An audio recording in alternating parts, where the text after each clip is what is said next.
Hello friends. आज हमने एक नई जगह शिफ्ट किया। हालांकि उसे हमें आए हुए अभी एक हफ्ता हो गया और न जाने वो एक आंटी से कुछ अपना सा रिश्ता बन गया। आंटी आंटी वो आंटी जो हमेशा मुस्कुराती रहती थी, जब भी मिलती एक ऊर्जा सी आ जाती थी। उनसे बात करना न जाने क्यों अच्छा लगता था। एक संडे मैं उनके घर चली गई तो पाया उनका कमरा बिल्कुल वीरान सा पड़ा था। न कोई पेंटिंग, न सोफ़ा, न कोई फर्नीचर। इतना खालीपन सा देख कुछ अटपटा सा लगा। सिर्फ एक चटाई लगी जिसमें आंटी बैठी थी। मैंने कहा, आंटी कैसे हो? उन्होंने वही मस्त अंदाज में बोला, मस्त हूँ बेटा, तू बता आज कैसे आना हुआ? मैंने कहा, आंटी बस जब भी मुलाकात हुई बाहर से चली गई।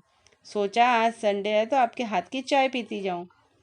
वो झट से उठ किचन की ओर चल दी और चाय बनाते बनाते बोली, चाय में शक्कर कितना डालूं? मैंने कहा, कुछ खास नहीं, जितना आप पीते हैं उतना ही डाल दीजिए। वो हंसते हुए बोली, क्यों, तुम्हें शुगर है क्या? मैंने कहा, नहीं नहीं, फिर तो थोड़ा डाल दो। उन्होंने मस्त अदरक लौंग वाली चाय बना सामने रख दी। हमने खूब बातें की। फिर मैंने बोला, आंटी आप अकेले ही रहते, कोई और? वो बोली, चाय पी, ठंडी हो जाएगी। मैं फिर चुप हो घर को देखने लगी। तो वो बोली, मन में जो है पूछ ले। मैंने कहा, नहीं नहीं, बस यूं ही। वो बोली, घर वीरान सा लगा ना तुझे? मैंने झट हाँ में सर हिलाया और कहा, आपसे बात कर कभी लगा नहीं आंटी कि आपका घर ऐसा। वो हंसते हुए बोली, क्यों, मेरे घर में क्या डिस्को लाइट होनी चाहिए थी? नहीं नहीं, मेरा मतलब है आपका स्वभाव और घर। और मैं चुप हो गई। वो कुछ देर चुप रही और फिर धीरे से उठते हुए दूसरे कमरे से अपनी फ़ोटो एल्बम लाई और उसको दिखाने लगी। घर पूरा भरा पूरा था। फर्नीचर भी कुछ बढ़ चढ़ कर ही था। फ़ोटो में लगता था मानो कोई एडिटिंग की हो। एक से एक टॉप क्लास फर्नीचर और आंटी एक महारानी जैसी। मैंने हिचकिचाते हुए पूछा, ये सब कहाँ है? वो बोली, सब अपने अपने घर को सजाने में लगे अपने तरीके से। उनके पास समय नहीं कि वो आकर अपने इस घर को भी देख लें। समझ गई। उफ, ये बच्चों को अपना स्पेस चाहिए। सो ये देख मैं कुछ बोल ही नहीं पाई।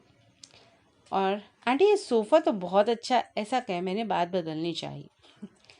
उन्होंने कहा, अरे ये, और आंखों से पानी छलकते हुए बोली, ये क्या? टेबल, बेड और उन सभी चीज़ों की, उस सभी फर्नीचरों पर एक एक हाथ रख कर बोली, इन्होंने ही तो जिंदा रखा अब तक। बच्चे कहाँ गए? पर बच्चे ना सही, इन्होंने कभी मेरी जिम्मेदारियों से मुंह ना मोड़ा। आज मैं अपना फर्नीचर स्टूडियो में किराए पर देती हूँ। बस जो मिल जाए उसमें ही गुजारा। आंटी, मैं कुछ बोल पाती कि उससे पहले उन्होंने कहा, बेटा है मेरा, पर उसके पास समय नहीं कि मुझसे बात कर सके। घर घर इतना स्पेस नहीं कि मेरा एक बेड रख सके। उसके पास घर है पर मेरे बेड के लिए जगह नहीं। कमाते हुए भी उसकी जेब हमेशा माँ के लिए खाली ही है। भले ही अभी फॉरेन ट्रिप करके आया पर गरीब बहुत है बेचारा। उसकी बीवी बच्चों को भी मेरी कोई दरकार कहाँ। बस मैं खुश हूँ कि ऐसे लोग मेरे साथ नहीं। इसलिए मैं बहुत धनवान हूँ। मैंने कहा, आंटी सॉरी, मेरा मकसद आपको दुख पहुँचाने का नहीं था। वो बोली, अरे नहीं पगली, इसमें क्या दुख? और सुन, अगर हमेशा सुखी रहना ना तो ऐसे लोगों और चीज़ों को अपने से दूर ही रखना जो दुख देते हों। देख, जैसे मैंने शुगर को अपनी चाय से अलग कर लिया, तू ही बता इसमें क्या समझदारी कि ऐसी खतरनाक मिठास को पास रखूं जो जो मेरे को ही मार डाले।